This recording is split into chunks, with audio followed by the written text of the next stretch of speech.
मंसूबों को नाकामयाब कर दिया।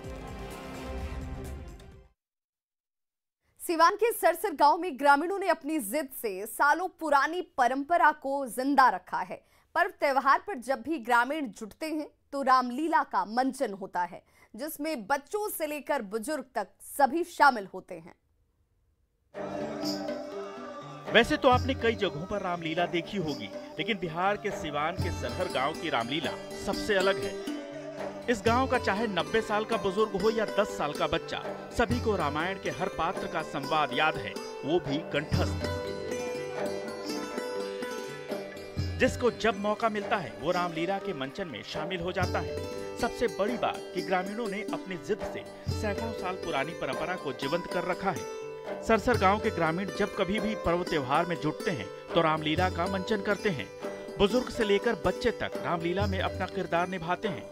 डॉक्टर हो या इंजीनियर, छुट्टियों में जब घर आते हैं और जब सभी का जुटान होता है तो रामलीला का शानदार मंचन किया जाता है।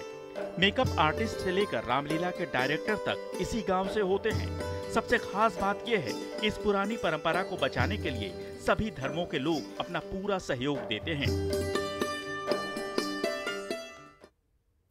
कामयाबी की कोई कहानी एक दिन में मुकम्मल नहीं होती, लेकिन ईमानदारी, लगन और सच्चा संघर्ष हो तो सफलता की कहानी एक दिन पूरी जरूर होती है।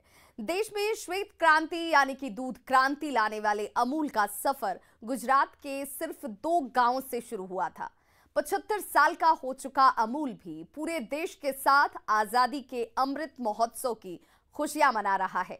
आइए आपको रूबरू कराते हैं अमूल की सफलता के सुनहरे इतिहास से।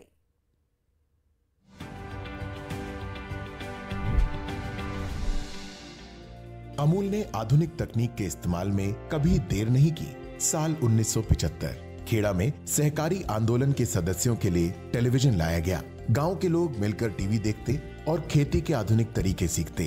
साथ ही जरूरी बातें भी आधुनिक नजरिए से सीखने को मिलती। गांव के लोग रोज ही साथ में टेलीविजन देखते थे। इससे उन्हें नई बातों का ज्ञान तो मिलता ही था, उनमें सहकार की भावना और ज्यादा मजबूत होने लगी। इस तरह टेलीविजन तकनीक ने एक नए नजरिए का विकास किया। तो खबरों का सिलसिला लगातार जारी है। आप देखते रहिए न्यूज़ 18 बिहार झारखंड।